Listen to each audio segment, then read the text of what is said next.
आज चाहिँ मैले बनाएँ लोकल खसीको मासु, त्यो पनि घरेलु स्टाइलमा। सो हेलो साथीहरू, स्वागत छ मेरो छोटो अनि मिठो मिनी ब्लगमा। यो मिनी ब्लग चाहिँ पुरा हेर्नु होला साथीहरू, कस्तो लाग्छ कमेन्टमा बताउनु होला। आज चाहिँ खसी काटेको थियो, हामी चाहिँ त्यहाँबाट मासु लिएका थियौँ। त्यसलाई चाहिँ हामीले आधी चाहिँ पकाउनको लागि छोडिदियौँ, आधी चाहिँ नुन लगाएर खानातिर लाग्यौँ। त्यसपछि चाहिँ मलाई पुरै कलरले भूत बनाएको थियो मेरो छोरी यहाँको बच्चाहरूले। फेरि मैले चाहिँ लागेँ नुहाउनतिर। फेरि चाहिँ मैले आज बनाउनु थियो यो मासु।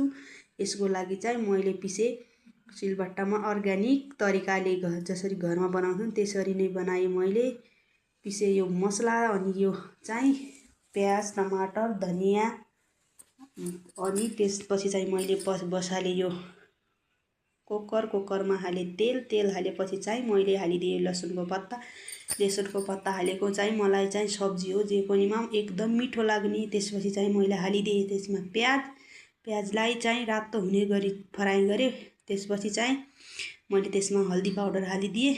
हल्दी पाउडर पाकेपछि चाहिँ मैले त्यसमा ओरिदिएँ माथिबाट मासुलाई राम्रोसँग भुटेपछि त्यसपछि चाहिँ म हाल्छु त्यसपछि टमाटर हालिसकेपछि चाहिँ मैले त्यसमा अघि पिसेको त्यो मसला हालिदिएँ। मसला हालेपछि चाहिँ मैले त्यसलाई फेरि चलाएर एकछिन पाक्न छोडिदिएँ। पाकिसकेपछि चाहिँ मैले त्यसमा हालिदिएँ आफूलाई चाहिने जति पानी हालिसकेपछि चाहिँ मैले त्यसलाई सिटी लाउनतिर राखिदिएँ। फेरि मैले चाहिँ यो धनियाँ काट्नतिर लागेँ कि मासुमा चाहिँ यो धनियाँ एकदम मिठो हुने, त्यही भएर मैले चाहिँ आज धेरै मासुमा अलि धेरै चाहिँ धनियाँ काटेर हालेँ। तयार भयो मेरो लोकल खसीको मिठो मासु। आजको हाम्रो होली चाहिँ यस्तो भयो। हजुरहरूको होली कसरी मनाउनु भयो?